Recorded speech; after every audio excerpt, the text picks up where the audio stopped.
Ralston Reports with John Ralston. Welcome back across Nevada to Ralston Reports. We're sitting down with the Senate Minority Leader, Michael Roberson, on day 2 of the legislature. Well, just one more thing on this state income tax. I know it's a nice little line that someone thought of for you, or it is not a state income. Here's what the margins tax does. The margin tax is gross revenue of businesses who make $1 million a year, and they can calculate 3 different ways what their tax liability is. That is not a state income tax, which, by the way, is banned in our state constitution, sir. And that's why it was challenged in Texas as well on constitutional grounds. It's worse than an income tax. And as long as you continue to try to engender sympathy for this tax by referring to it as a teacher's tax, I'm going to keep calling it what it is, a state income tax. And by the way, it has no chance of passing on the ballot in 2014. Well, you heard that even the Speaker agrees that it's not a good idea. But some people on the right, as I mentioned earlier, are not thrilled with you. Janine Hansen, for instance, who's been out there on the right for many years, been up at the legislature, she wrote a blog post about the governor's plan to extend the sunsets payroll tax, which you support. She says, "You've been bewitched, sir." We will see how that pans out as Republican Senate Minority Leader Michael Roberson has fallen under the spell and power of big government, big business, and has publicly supported the extension of the supposed to be sunsetted tax. Are you a good witch or a bad witch? Well, I don't think I'm a witch at all.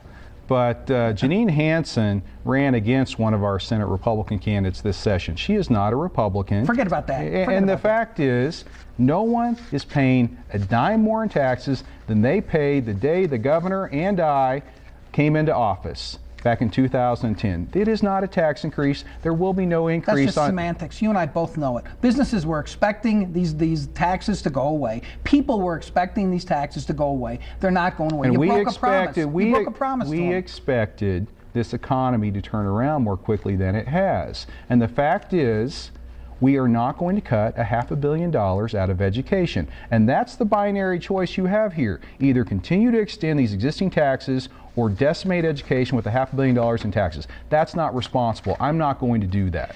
I mentioned you wrote a piece for The Sun in which you outlined 3 priorities. One of them was tax reform. We've talked a little bit about that. Education reform. You heard me talking to the Speaker about that. There were 2 bills passed last time the Democrats agreed to. What more do you think needs to be done in education reform? Well, read by 3, which I'm glad to see the Democrats now have adopted the governor's position on that.